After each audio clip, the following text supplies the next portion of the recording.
പൈസ മുടക്കുന്നത് സ്വർണത്തിനല്ല, കോസ്മെറ്റിക് ഐറ്റംസിനാണ്. ആണും പെണ്ണും കോസ്മെറ്റിക് ഐറ്റംസ് തേക്കാത്ത ആരാളുള്ളത്? പണ്ട് നമ്മളൊരു പെണ്ണ് കെട്ടിച്ചിട്ട് ഒരാളുടെ ബെഡ്റൂമിലോട്ട് കയറി പോയാൽ ആകെ വാതിലാണ് നമ്മുടെ കാണുന്നത് തടിയുടെ അലമാരയെ പണ്ടത്തെ ഒരു കുട്ടിക്കൂറാടെ പൗഡർ ഉണ്ട് അല്ലെ, അതിന്റെ അപ്പുറത്തോട്ട് വേറെ സാധനം കുട്ടിക്കൂറാടെ പൗഡർ ഉണ്ട് പണ്ട്. ആ കുട്ടിക്കൂറാടെ പൗഡറും ഒരു ചീപ്പും അല്ല കണ്ണാടി, പിന്നെ അന്നത്തെ ഒരു ഒരു ഒരു ഒരു ഒരു സോപ്പുണ്ട്, എന്താ അതിന്റെ പേര്, അതിന്റെ പേര് ഞാൻ പറഞ്ഞു, ഇമാമി സോപ്പ്, ഹമാം ഒരു ഹമാമിന്റെ പച്ച കവറുള്ള സോപ്പ്, ഒരു കുട്ടിക്കൂറാടെ പൗഡർ, ചീപ്പ്, അതിനപ്പുറത്തോട്ട് എന്താ ഉള്ളത്? ഇപ്പൊ നിങ്ങളൊന്ന് നോക്കി, അവിടെ face pack, after shave, before shave, cream, കാല്, കയ്യ്, കണ്ണ്, പുരികത്തി തേക്കാൻ വരെ സർവ്വതുണ്ട്. കാരണം ഇന്നെല്ലാവരും അവനവന്റെ മുഖം വെളുപ്പിക്കാനുള്ള തിരക്കിലാണ്. യഥാർത്ഥത്തിൽ ഞാൻ എന്റെ പ്രിയപ്പെട്ട സഹോദരങ്ങളോട് രാത്രി കിടക്കാൻ നേരത്തെ ഒരു ഫേസ് പാക്ക് പറഞ്ഞു തരാൻ പോകും. ഇത് ദിക്ർ സലാത്ത് ഫേസ് പാക്ക്. എല്ലാവരും പപ്പായ അരച്ച് തേക്കണവർ അങ്ങനെ, കുക്കുമ്പർ തേച്ചേക്കണവർ അങ്ങനെ. ഈ അടുത്ത സമയത്ത് ഭയങ്കര വഴക്ക്, തലാക്കായി. അവസാനവും പറയും, ഉസ്താദെ ഞാൻ ഓഫീസ് കഴിഞ്ഞിട്ട് വീട്ടിൽ വന്ന് കുളിച്ചൊരുങ്ങി ബെഡ്റൂമിൽ പോയാ ഇവള് നേരെ മാനത്തോട്ട് നോക്കി കിടപ്പായി, തിരിഞ്ഞു നോക്കൂല, വലത്തോട്ട് നോക്കൂല, എന്നോട് മിണ്ടൂല്ല. സംഭവം അവളോട് ചോദിച്ചപ്പോഴാ പറഞ്ഞ അവളെ കണ്ണിന്റെ താഴ്ഭാഗത്ത് കറുപ്പുണ്ട്, അത് മാറാൻ കുക്കുമ്പർ അരിഞ്ഞ് കണ്ണുമേ വെച്ചിട്ട് വെപ്പോട്ട് നോക്കി കിടക്കുക. എന്താ ഗുണം? കണ്ണിന്റെ ഇടയിലെ കറുപ്പ് മാറും. അവള് കുക്കുമ്പർ വെച്ചിട്ട് അതിന്റെ വെപ്പോട്ട് കിടക്കുക. യഥാർത്ഥത്തിൽ ഒരാൾക്ക് സൗന്ദര്യം മാനദണ്ഡമാണെങ്കിൽ ആ സൗന്ദര്യം വേണ്ടത് സൗന്ദര്യത്തിന് പ്രസക്തിയുള്ള ഒരു കാലത്തല്ലേ ഇപ്പൊ നമുക്ക് എവിടെ പ്രസക്തിയുള്ളത്? ഇപ്പൊ സൗന്ദര്യം കൊണ്ട് വല്ല കാര്യമുണ്ട്? കറുകറുത്തവനും വെളുവെളുത്ത പെണ്ണിനെ കിട്ടും. ചില നല്ല പെണ്ണുങ്ങളുടെ കൂടെ ചില ഭർത്താക്കന്മാർ പോകുമ്പോൾ നമ്മൾ ഇവക്ക് ഇവനെ കിട്ടിയുള്ളൂ. കാരണം സൗന്ദര്യം ഒരു മാനദണ്ഡമല്ല, ഹൃദയത്തിന്റെ സൗന്ദര്യമാണ് പ്രധാനം. മുഖത്തെ കറുപ്പും വെളുപ്പും അതിന് എന്തെങ്കിലും ഒരു യോഗ്യതയുണ്ടെങ്കിൽ ആ സമയത്താണ് നമ്മുടെ മുഖത്തിന് വെളുപ്പ് വേണ്ടത്, അല്ലേ? ആണമച്ചമാരല്ലേ? അപ്പൊ ആ സമയത്തല്ല മുഖം വെളുപ്പിക്കേണ്ടത്. മുഖം വെളുപ്പിക്കാനുള്ള ക്രീം ഞാൻ പറഞ്ഞില്ല, നിങ്ങൾ കേട്ടോളി. ഇന്ന് മുതൽ ഇത് ചെയ്യണം എല്ലാവരും. ഇന്ന് വാത് കഴിഞ്ഞ് പോയത് മുതൽ ഇതാണ് നമ്മൾ ഇന്നത്തെ ലാഭം. അള്ളാഹു സ്വീകരിക്കട്ടെ, അള്ളാഹു സ്വീകരിക്കട്ടെ.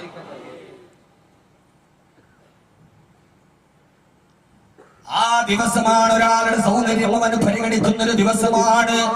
അള്ളാഹു പറയുകയാണ്, പരലോകത്ത് പടച്ചറപ്പിന്റെ മുമ്പിൽ വരുമ്പോ, കത്തിക്കാളുന്ന നരകത്തിന്റെ മുമ്പിൽ പേടിയോടെ നിൽക്കുമ്പോ, ആ സമയത്ത് അവിടെയുള്ള ആളുകളുടെ മുഖം രണ്ട് രീതിയില.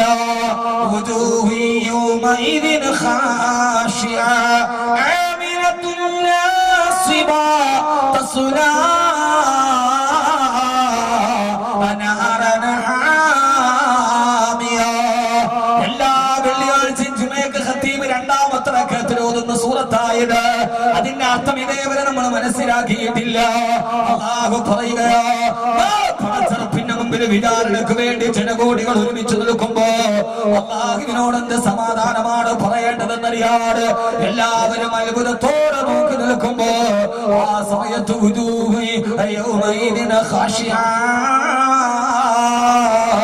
ഈ ദുനിയാവിൽ എത്ര വെളുപ്പുള്ളവരാണെങ്കിൽ ഇവരെ മുഖം വല്ലാതെ കഥകരത്ത് കരിവാളിച്ചു നിൽക്കുകയാ.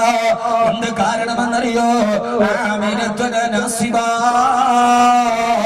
അവര് ജീവിതത്തിൽ ചെയ്ത ദുഷ്കർമ്മങ്ങളെ കാണുമ്പോ, അവരുടെ മദ്യപാനവും അവരുടെ ചൂതാട്ടവും അവരുടെ വ്യഭിചാരവും എന്ന് വേണ്ട ദുഷ്പ്രവർത്തനങ്ങൾ അവരെ കൈമുൻപിൽ കാണുമ്പോ അവരറിയാതെ മുഖം അങ്ങനെ കറുത്തു പോവുകയാ. എത്ര വെളുവെടുത്ത മുഖമാണെങ്കിലും പെണ്ണേ, പെണ്ണാണോ അന്ന് നിന്റെ വെളുവെടുത്ത മുഖം കറുക്കുമടി. ആ സമയത്താണ് ആ മുഖം കറുക്കാനുള്ള കാരണമേതാ? ഇന്ന് പലപ്പോഴും ആളുകളുടെ ജോലിക്ക് കറുത്തു പോയല്ലോ. നമ്മൾ പെട്ടെന്ന് പറയും അത്രക്ക് വലിയ ചൂടല്ലേ മുഖത്തടിക്കുന്നത്. അന്ന് കറുക്കുന്നതിന്റെ കാരണമേണെന്നറിയോ?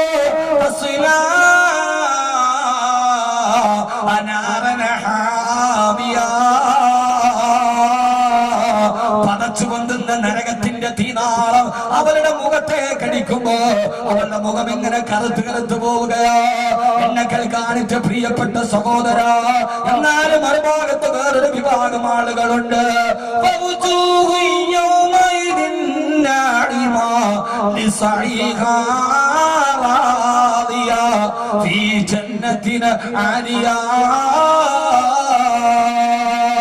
അവരുടെ മുഖം എത്ര കറുകറുത്തവരാണെങ്കിലും മുഖം മുഖം ഇങ്ങനെ വെളുവെടുത്ത് നിൽക്കുകയാ. കാരണം അവര് ജീവിതത്തിൽ ചെയ്ത സൽക്കർമ്മങ്ങൾ കാരണത്താ അന്നത്തെ ദിവസം വെളുത്തവരുമുണ്ട്, കറുത്തവരുമുണ്ട്. ഈ ആയത്ത് മുത്തുനബി സല്ലല്ലാഹു അലൈഹി വസല്ലം ഓതി കൊടുക്കവേ ഹബീബായ നബിയോട് സഹാബത്ത് ചോദിച്ചു, തിരുതോഴരെ, നാളെ പടച്ചറപ്പിന്റെ മുമ്പിൽ പോകുമ്പോ നിങ്ങളുടെ മുഖത്തിന് വെളുപ്പ് കിട്ടാൻ ഒരു പോകണി പറഞ്ഞതാ നബിയേ. ഈ പാതിരാ സമയത്ത് കത്തിച്ചൊലിക്കുന്ന സൂര്യനാൽ പകല് ചുട്ടുമെടുക്കുമ്പോ നേരത്തുകൾ ചെട്ടിവിടെ വന്നെന്റെ സഹോദരങ്ങളോട് സഹോദരിമാരോട് ഇത് വാക്കവിയുടെ വാതക കഥത്തിന്റെ പ്രസംഗമല്ല. ഇന്നിവിടെ നിന്ന് ഇറങ്ങി പോകുമ്പോ നിങ്ങളുടെ ജീവിതത്തിന്റെ പരലോകത്തേക്കുള്ള യാത്രയുടെ മുതൽ കൂട്ടായി ആറടി മണ്ണിലെ ഏറ്റവും വലിയ പ്രകാശമായി തീർന്നില്ല. ഇനിയും പറയാറുണ്ട്. അതിനാണ് ഞാൻ ഇങ്ങനെ കട്ടപ്പെട്ടു എന്ന് പറയുന്നതുള്ള സമയത്ത് മർമ്മപ്രധാനമായ ഭാഗങ്ങൾ ഹബീബായ നബി സല്ലല്ലാഹു അലൈഹി വസല്ലം പറഞ്ഞു കൊടുത്തു. ആരെങ്കിലും കിടക്കാൻ പോകുന്നതിന് മുമ്പ്, എല്ലാ ദിവസവും കിടക്കാൻ പോകുന്നതിന് മുമ്പ്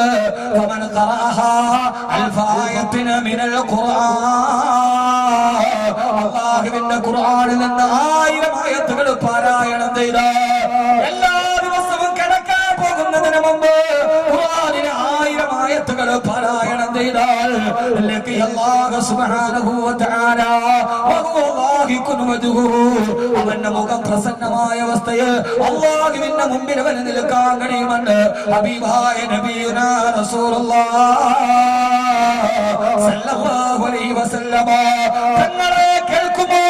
നാളെ ഞാനും നിങ്ങളും മരിച്ചു പോയാൽ നമുക്ക് സ്വർഗത്തിന് വെളുവെടുത്ത മുഖമായിട്ട് വരാണ്. ഉറങ്ങുന്നതിന് മുമ്പ് ഖുർആനിലെ 1000 ആയത്തുകൾ സ്ഥിരമായി ഓതിയിട്ട് കിടക്കണേ. ഇതാണ് നിങ്ങളുടെ ഏറ്റവും വലിയ ഫേസ്ബുക്ക്. അല്ലാഹു ചെയ്യാൻ തൗഫീഖ് നൽകട്ടെ. 1000 ആയത്ത് ഓതിയാ മതി, പേരാലൂരിയേക്കാൾ വലിയ വെളുപ്പ് കിട്ടും. ഓതിക്കൂടെ മനുഷ്യന്മാരെ അങ്ങനെ ഉറപ്പിച്ചവരൊക്കെ കൈ ഉറങ്ങുന്നതിന് മുമ്പ് 1000 ആയത്ത്. ചുമ്മാ കൈയും കൂടെ വെക്കാൻ തെരഞ്ഞെടുപ്പ് കൺവെൻഷൻ അല്ല, ചുമ്മാ കൈ വെക്കാൻ 1000 ആയത്ത് ദിവസം ഓതണം. 1000 ആയത്ത് എന്ന് പറഞ്ഞാൽ ഖുർആനിൽ 6666 ആയത്തുണ്ട്. അതായത് ഖുർആന്റെ 1/6 എന്ന് പറഞ്ഞാൽ 5 ജുസ്. ഹാമി മുതൽ സൂറത്ത് നാസ് വരെ ശിശ എഴുതിട്ട് ഉറങ്ങുന്നതിന് മുമ്പ് ഓതണം. തയ്യാറുള്ളവരെന്ന് കൈവെക്ക. 5 ജുസ് കൈവെക്ക. പറ്റുന്നവർ ആത്മാർത്ഥയോടെ ചുമ്മാ പൊക്കലിട്. ഞാൻ പറഞ്ഞത് 5 ജുസ് ഓതണം ദിവസവും. പറ്റുമോ? നടക്കൂല മക്കളെ. ഒരു ദിവസം 2 ദിവസമാണ് പറ്റും. മരിക്കണവരെ പറ്റൂ. ആരാ പൊക്കി നോക്കട്ടെ. അള്ളാഹു തൗഫീഖ് നൽകട്ടെ. അതിന് മാത്രം സമയമൊന്നും വേണ്ട. 5 ജുസ് ഓതാൻ ഒരാൾക്ക് 1 ജുസ് ഖുർആൻ നന്നായിട്ട് ഓതാൻ ഹാഫിദ് ആണെങ്കിൽ 20 മിനിറ്റ് മതി. അല്ലാത്ത ഒരാളാണെങ്കിൽ 30 മിനിറ്റ്, ഒരു 25 മിനിറ്റ്. 2 10 ഏതാണ്ട് 1 മണിക്കൂർ, 1.25 മണിക്കൂർ മതി 5 ജുസ് ഓതാൻ. അതിന് മാത്രം സമയമൊന്നും വേണ്ട. 3 സീരിയൽ കാണുന്ന സമയം അല്ല 2 30 മിനിറ്റ് സീരിയൽ 30 മിനിറ്റ്. നമ്മള് മുത്തക്കിങ്ങൾ ഇരിക്കണിപ്പോ അറിഞ്ഞൂടാ സാധുക്കള്. 2 സീരിയൽ കാണുന്ന സമയം, പിന്നെ 25 മിനിറ്റ് ബൈനഹുമ അതിന്റെ ഇടയിലുള്ള പരസ്യവും കൂടെ കൂട്ടി. കഴിയൂല അല്ലെ? കഴിയൂല സഹോദരങ്ങളെ. സഹാബത്ത് പറഞ്ഞു, നബിയെ കച്ചവടവും യുദ്ധവും എഴുതിട്ട് തിരിച്ചു വന്നാൽ എല്ലാ ദിവസവും, ഞാൻ അതുകൊണ്ടാ പറഞ്ഞു ഇന്ന് കേൾക്കാൻ വന്നവർക്ക് ലാഭമാണ്. നബിയെ എല്ലാ ദിവസവും യുദ്ധവും നിങ്ങളുടെ ജീവിതത്തിന്റെ തിരക്കിന്റെ ഇടയിൽ ഇതൊന്നും ചെയ്യാൻ ഞങ്ങൾക്ക് കഴിയില്ല. യാ റസൂലല്ലാഹ്, ഹബീബായ റസൂലുള്ളാഹി സല്ലല്ലാഹു അലൈഹി വസല്ലം പറഞ്ഞു കൊടുത്തു, സഹാബ, ഒരാൾക്ക് ദിവസവും 1000 ആയത്ത് ഓതാൻ കഴിഞ്ഞിട്ടില്ലെങ്കിൽ നിങ്ങൾ ഉറങ്ങാൻ പോകുന്നതിന് മുമ്പ് ഒരൊറ്റ പ്രാവശ്യം നിങ്ങൾ സൂറത്ത് തകാസുർ പാരായണം ചെയ്യുക. അൽഹാകുമുത് തകാസുർ ഹത്താ സൂറത്തുൽ മഖാബിർ എന്ന സൂറത്ത് തകാസുർ ഒറ്റ പ്രാവശ്യം നിങ്ങൾ ഓതിയിട്ട് കിടന്നുറങ്ങുക. നാളെ മരണത്തിലേശം പടച്ചറപ്പിന്റെ മുമ്പിൽ പോകുമ്പോ സന്തോഷമുള്ള മുഖത്തോടെ അല്ലാഹുവിന്റെ മുമ്പിൽ ഹിസാബിന് നൽകാണ് നിങ്ങൾക്ക് കഴിയും. നാടുകാരെ, അല്ലാഹു നമുക്ക് ആ മഹാഭാഗ്യം നൽകുമാറാകട്ടെ. ഇന്ന് നിങ്ങളെ ഞാൻ സത്യപ്രതിജ്ഞ ചെയ്യിപ്പിക്കുക. ഇനി 1000 ആയത്ത് വേണ്ട, സൂറത്ത് തകാസുർ ഓതിക്കൂടെ? പറ്റില്ലേ? അപ്പൊ അങ്ങനെ ഉറപ്പിച്ചിട്ടൊന്ന് കൈവെക്ക്. അങ്ങനെ ഉറപ്പിച്ചിട്ട് ഇതാണ് ലാഭം. താഴ്ത്തിയിട്ട് അള്ളാഹു തൗഫീഖ് നൽകട്ടെ.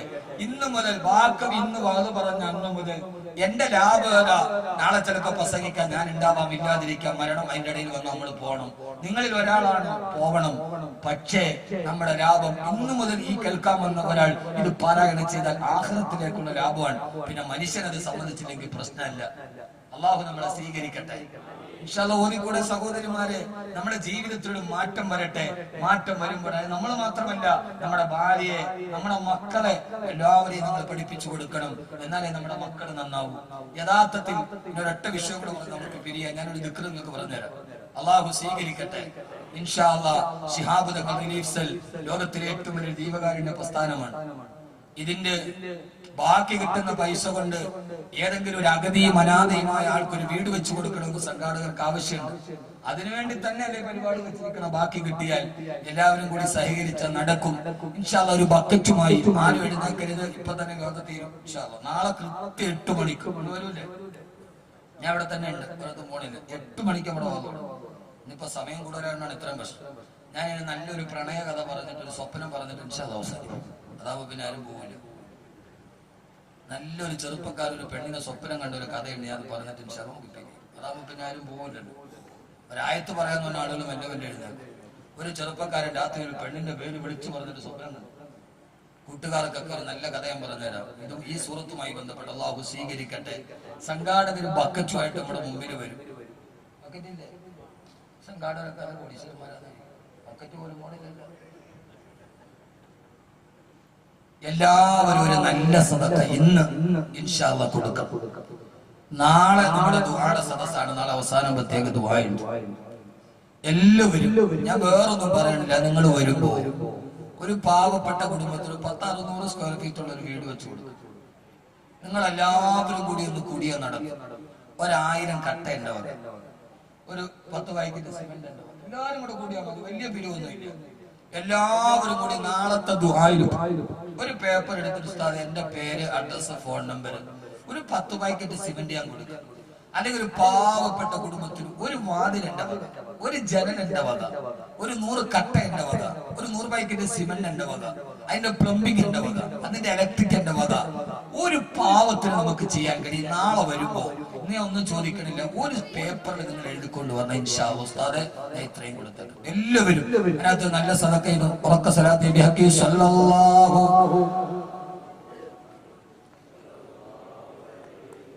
സല്ലല്ലാഹു അലാ മുഹമ്മദ് സല്ലല്ലാഹു അലാ മുഹമ്മദ് യാ റബ്ബി സല്ലി അലൈഹി വസല്ലം. അല്ലാഹുവേ സ്വീകരിക്കണേ അല്ലാഹ്.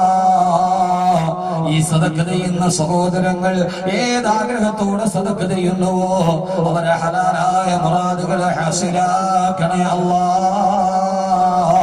പ്രയാസങ്ങൾ മാറ്റി കൊടുക്കണേ തമ്പുരാനെ. അല്ലാഹുവേ അല്ലാഹുവേ, ഏതെങ്കിലും രോഗങ്ങളുള്ളവരാണെങ്കിൽ അവരെ രോഗങ്ങളെ നീ ശിഫയാക്കണേ അല്ലാഹ്. കടബാധയുള്ളവരാണെങ്കിൽ കടബാധ്യത മാറ്റി കൊടുക്കണേ തമ്പുരാനെ. അവസാനം ഈമാനോട് തഖ്വയോടെ ജീവിച്ച് തഖ്വയോടെയുള്ള വഫാത്ത് നൽകി അനുഗ്രഹിക്കണേ അല്ലാഹ്. ബിഹഖി സയ്യിദിനാ മുഹമ്മദ് വആലിഹി വസഹ്ബിഹി അജ്മഈൻ. അല്ലാഹു നമ്മളെ സ്വീകരിക്കുമാറാകട്ടെ. ആ ബക്കത്തിൽ നല്ല സദഖ കൊടുക്കി. എല്ലാവരും വെള്ളം ഒഴിച്ചാൽ സാധാരണ പോലെ ചൂട് ഏറ്റവും വലുത്. പ്രസംഗത്തിന്റെ ഇടയിൽ സാധാ വെള്ളം കരിയുണ്ട്. പ്രസംഗം ഇപ്പൊ ഏറ്റവും പാടാണ്. 1 മണിക്കൂറൊക്കെ കുഴഞ്ഞ് താഴെ വീണു. അത്രയ്ക്ക് ബനീനൊക്കെ പിഴിഞ്ഞാൽ ഇത്രയും വേർപ്പുണ്ടാവും. അങ്ങനെയാ പ്രസംഗിക്കുന്നത്. അള്ളാഹു നമ്മളെ നന്നാക്കി തരട്ടെ. വളരെ പ്രധാനപ്പെട്ടവരായത്ത് കൂടി പറഞ്ഞ് ഇൻഷാ അല്ലാഹ് നമുക്ക് ഇന്ന് ദുആ ചെയ്ത് വരിക. നാളെ ഇൻഷാ അല്ലാഹ് നമുക്ക് 8 മണിക്ക് തുടങ്ങാം. അള്ളാഹു തൗഫീഖ് നൽകട്ടെ. അള്ളാഹുവിന്റെ പ്രവാചകൻ നബി മുഹമ്മദ് മുസ്തഫ സല്ലല്ലാഹു അലൈഹി നമ്മുടെ ഈ സൂറത്ത് തക്കാത്തുർ ഇൻഷാ അല്ലാഹ് എല്ലാവരെ കൊണ്ട് ഓതിപ്പിക്കണം. ചെയ്യൂലേ?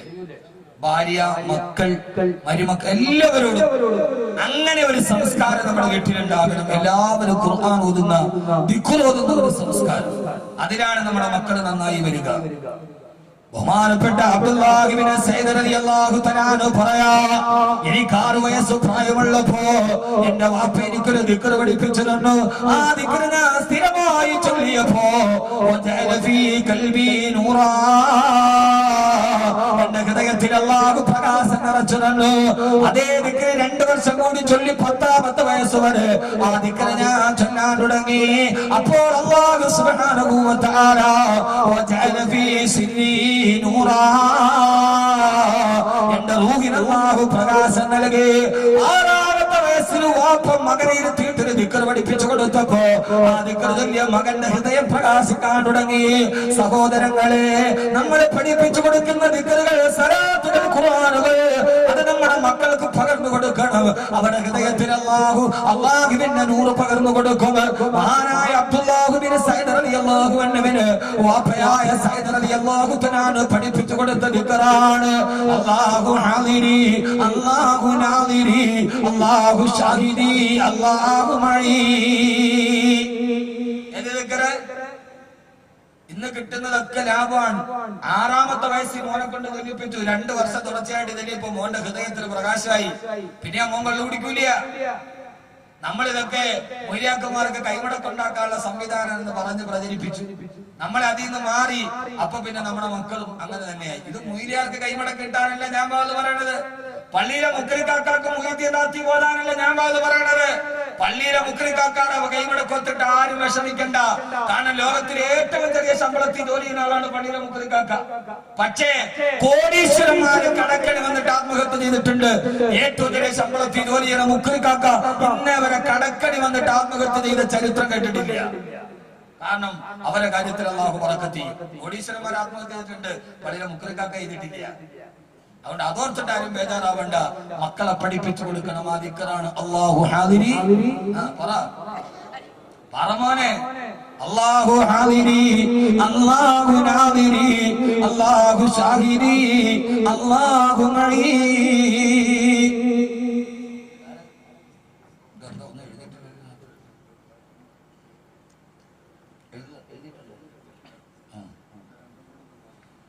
അല്ലാഹു സ്വീകരിക്കുമാറാകട്ടെ. അതുകൊണ്ട് സഹോദരങ്ങളെ, ഇന്നത്തെ സൂറത്ത് തക്കാതുറിന്റെ ആദ്യത്തെ ആയത്ത് ഹത്താ സുർത്തുൽ മക്കാബിർ കല്ലാ സൗഫ തഅലമൂൻ ലതറവുന്നൽ ജഹീം. ഈ 2 ആയത്ത് ഇൻഷാ അല്ലാഹ് നാളെ അത് ഏറ്റവും പേടിപ്പെടുത്തുന്ന ആയത്താണ് താനും. അല്ലാഹു സ്വീകരിക്കുമാറാകട്ടെ. ഞാൻ അവസാനം എന്റെ ചെറുപ്പക്കാരോട് സൂറത്ത് തക്കാതുർ മനസ്സിൽ ഓർത്തിരിക്കാൻ ഒരൊറ്റ കാര്യം കൂടി പറഞ്ഞു പിരിയുകയാണ്. നമുക്കെല്ലാവർക്കും അറിയാം, അശറത്തുൽ മുബശ്ശിരീൻ, സ്വർഗ്ഗം കൊണ്ട് സന്തോഷവാർത്ത അറിയിപ്പിക്കപ്പെട്ട 10 സഹാബാക്കൾ. അവരാണ് നബി ബക്കർ وأن عمري وأن علي وأن عثمان ذي الكرم سيدنا زبير طلحة وأبي عبيدة وابن عوف في الناشر الكرم سيدنا سعيد. അതിൽ പറയുന്ന 6-ാമത്തെ സഹാബി സയ്യിദ്. അപ്പൊ ഈ 10 പേർക്ക് മാത്രമല്ല സ്വർഗമുള്ളത്. ഇനി നബിതങ്ങൾ ഒറ്റ ഇരിപ്പിൽ ഒന്നിച്ചു പറഞ്ഞ 10 പേരാണിത്. ബാക്കി പലരോടും ആയിഷാക്ക് സ്വർഗമാണ്, ഫാത്തിമ ബീവിക്ക് സ്വർഗമാണ്, അമ്മാറിന് സ്വർഗമാണ്. അങ്ങനെ ധാരാളം സഹാബത്തുണ്ട്. 10 പേരെന്ന് പറഞ്ഞാൽ ഒറ്റ വാക്കിൽ നബികൾ പറഞ്ഞ ഒരു സദസ്സിൽ വെച്ച് പറഞ്ഞാലാണ് ഈ 10 പേർ. അതിൽ 6-ാമത്തെ ആളാണ് സഈദ് ബിൻ സയ്യിദ് റളിയല്ലാഹു തആല. സഈദ് ബിൻ സയ്യിദ് റളിയല്ലാഹു തആല മഹാനവറുകൾ ഒരു ദിവസം യുദ്ധത്തിന് വേണ്ടി പോയപ്പോ 4 ദിവസം തുടർച്ചയായിട്ട് ഉറങ്ങിയ ഒരു അത്ഭുതകരമായ സ്വപ്നം ഞാൻ പറഞ്ഞുതരാം.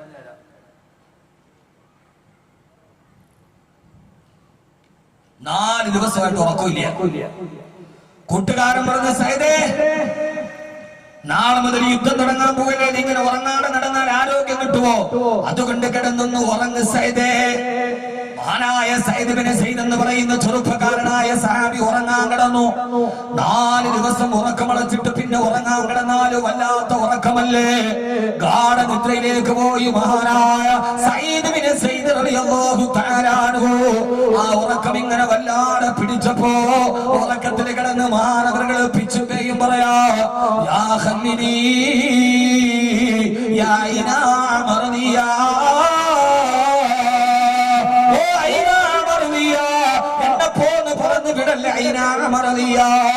എന്നെ കേൾക്കാനത്തെ സഹോദരങ്ങളോട് സഹോദരന്മാരോട് പാതിരാത്രിയിൽ സ്വപ്നം കാണാത്തവരാണ്.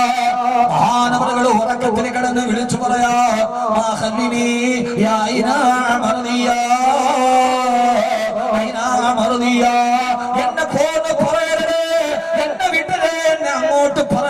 തങ്ങളോട് അടുത്തിരുന്ന കൂട്ടുകാരെ ശരീരത്തെ തട്ടി സയ്യിദേ, എന്താ ഉറക്കത്തിൽ പിച്ചുമ്പേയും പറയുന്നത്? എഴുന്നേക്ക് സയ്യിദേ.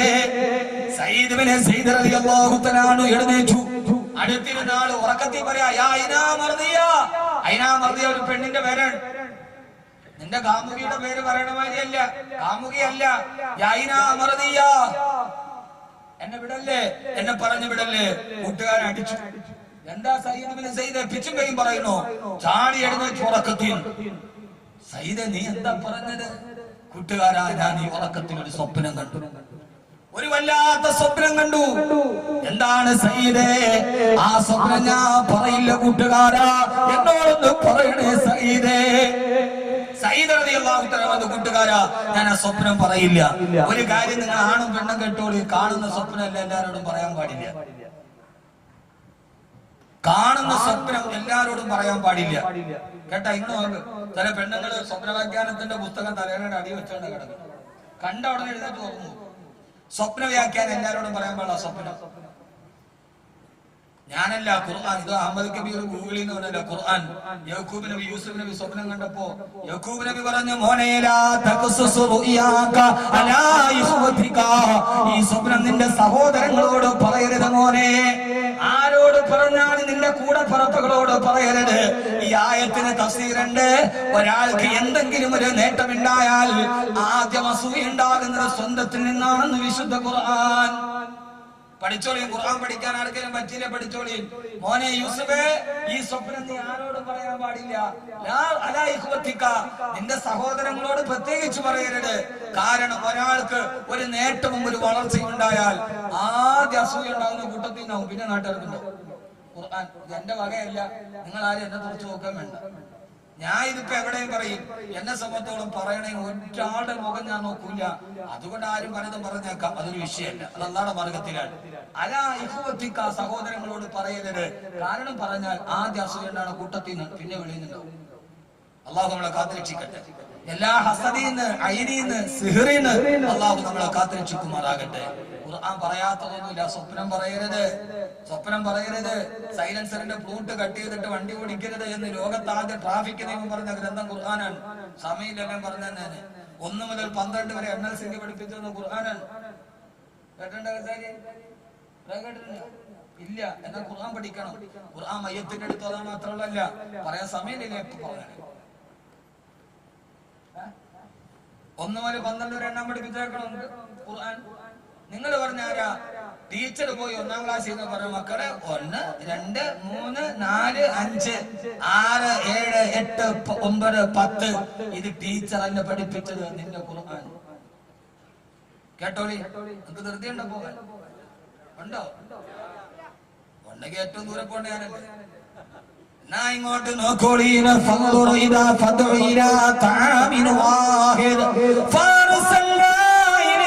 اثنين فيكونون ثلاثا فخذ 4 من الطير ويكونون 5 الذي خلق السماوات والأرض وما بينهما في 6 أيام الذي خلق 7 سماوات طباقا 8 أزواج وكان في المدينة 9 رهط تلك 10 كاملة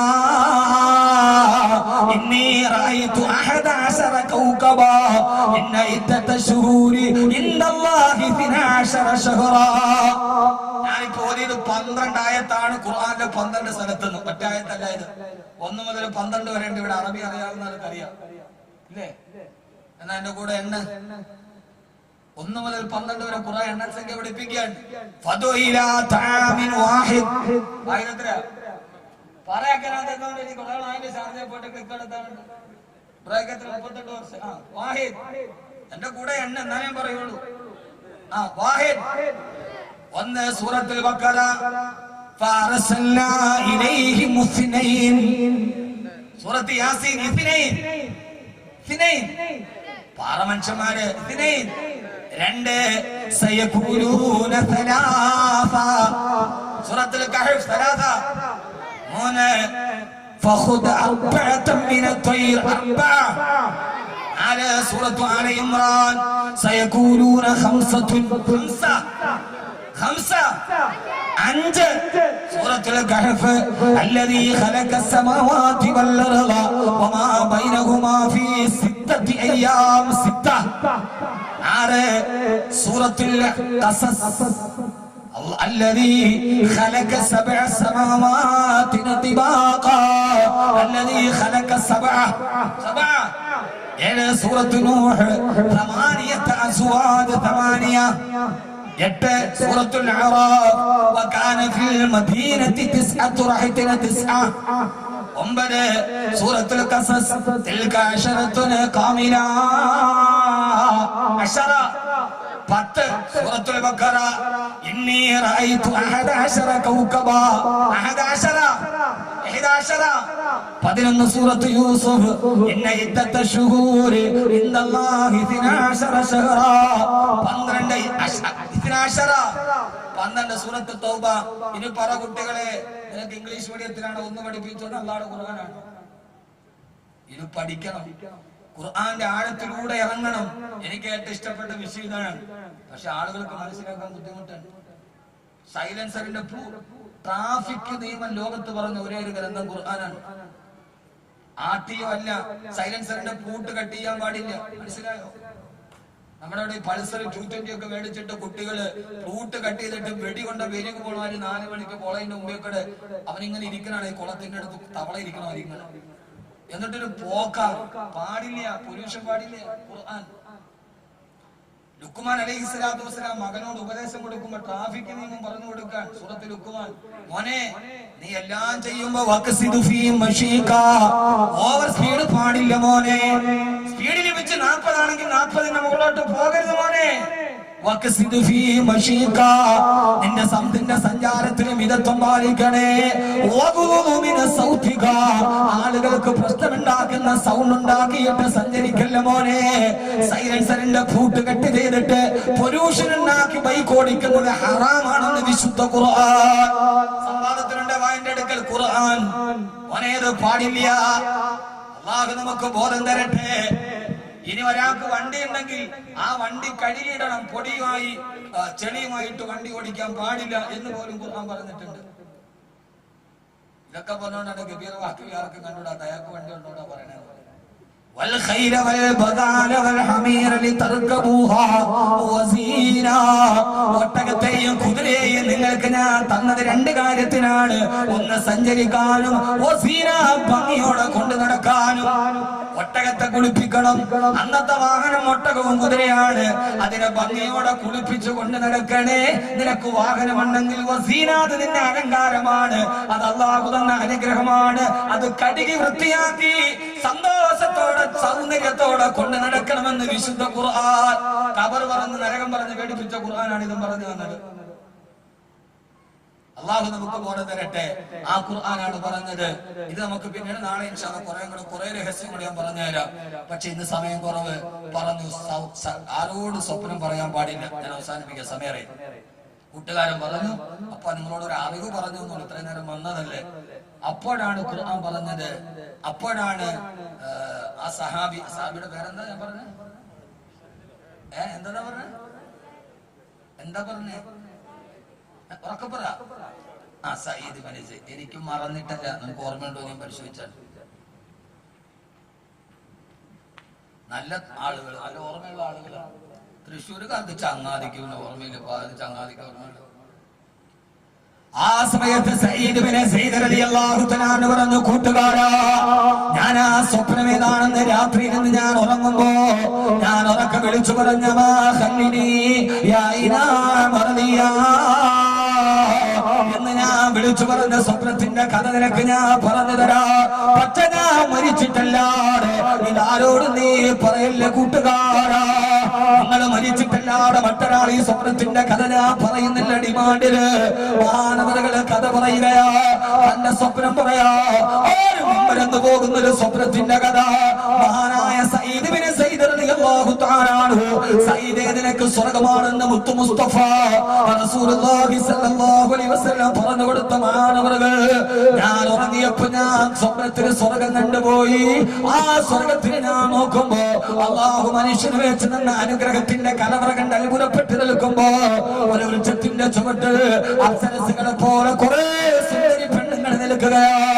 അവരെ കണ്ടപ്പോ ഞാൻ ചോദിച്ചു, സുന്ദരി പെണ്ണുങ്ങളെ നിങ്ങളാണോ ഹബീബായ നബി നിങ്ങളെ ഞങ്ങൾ കോതി പഠിപ്പിച്ചതെന്ന് ഖുർആനിൽ അല്ലാഹു പറഞ്ഞ വഹൂറുൻ അഈൻ കമസാലിൽ മക്നൂൻ ചിപ്പിക്കുള്ളിൽ അടക്കപ്പെട്ട മുത്തുകളെ പോലെ തോന്നുന്നുണ്ട്. സ്വർഗത്തിന്റെ ഹൂറി പെണ്ണുങ്ങളെ നിങ്ങളാണോ? സ്വർഗത്തിന്റെ ഹൂറി പെണ്ണുങ്ങളെ നിങ്ങളാണോ എന്ന് ചോദിക്കവേ അവര് പറഞ്ഞു, സയ്യിദേ ഞങ്ങൾ ഹൂറികളല്ല, ഞങ്ങള് സ്വർഗത്തിന്റെ ഹൂറി, ഞങ്ങളെ വേലക്കാരികളാ.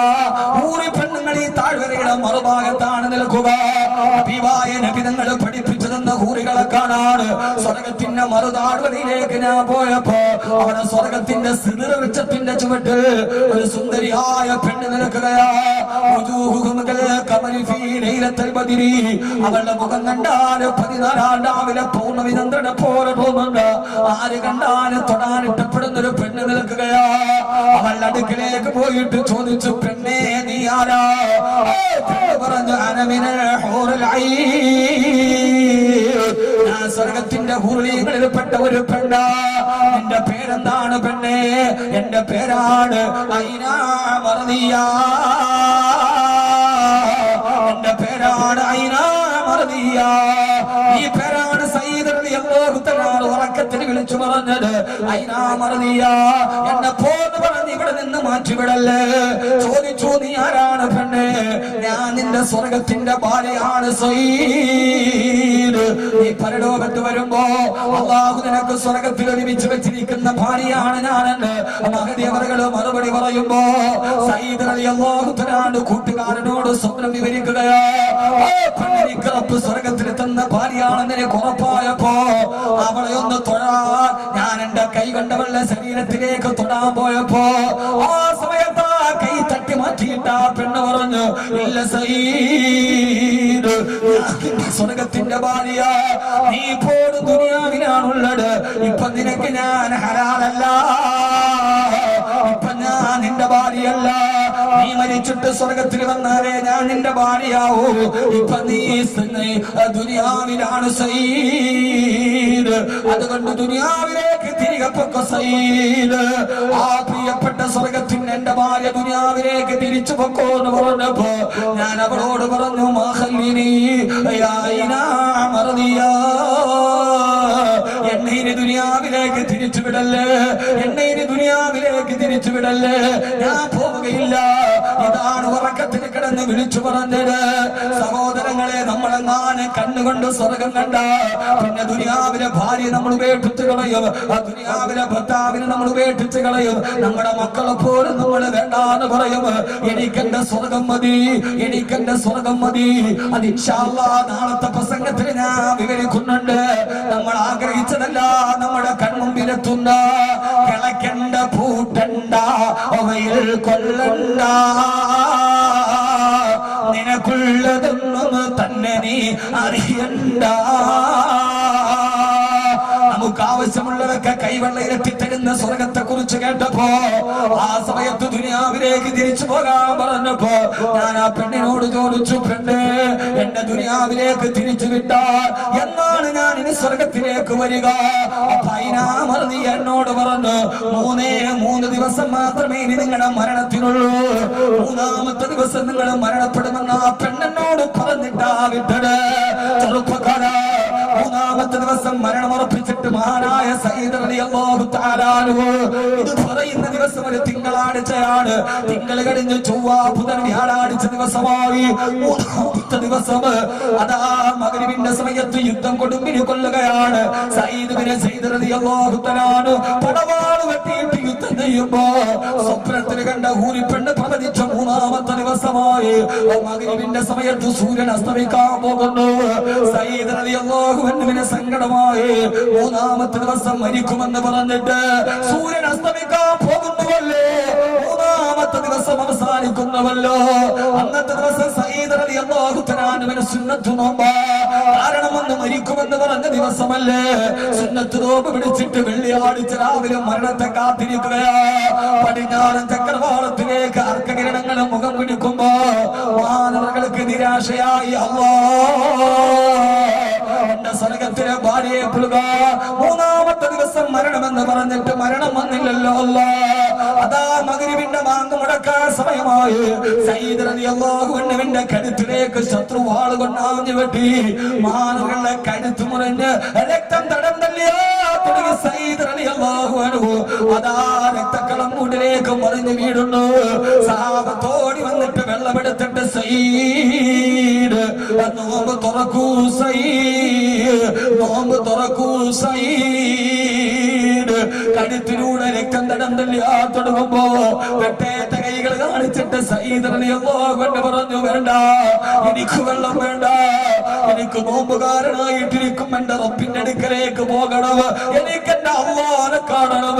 ഞാൻ നോമ്പുകാരനായി സുബഹി മുതൽ മഗ്‌രിബ് വരെ എന്റെ ആമാശയം പൊരിഞ്ഞ് ഒരു തുള്ളി വെള്ളം പോലും കുടിക്കാതെ നോമ്പുകാരനായിട്ട് എനിക്ക് മരിക്കണം. കൂട്ടുകാരാ,